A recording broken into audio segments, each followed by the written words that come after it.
పెద్దపల్లి జిల్లా రామగిరి మండలం నాగేపల్లిలో గంట వ్యవధిలో తండ్రి కుమారుడు మృతి చెందాడు.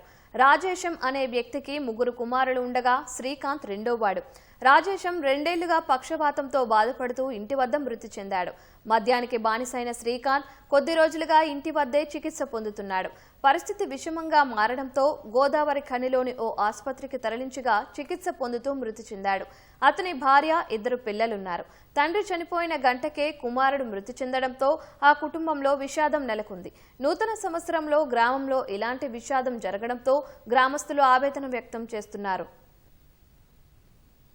ఈరోజు నూతన సంవత్సరంలో వారింటో ఎంతో విషాదం నిండింది. గతంలో కూడా రాజేశం వాళ్ళ తండ్రి, తల్లి 20 సంవత్సరాల క్రితం ఒకే గంట వ్యవధిలో చనిపోయారు. ఒక్కొక్క కుటుంబంలో ఇది రెండోసారి ఇలాగే జరగడం. దీంతో మా నాగపల్లి గ్రామంలో చాలా విషాదం నెలకొంది.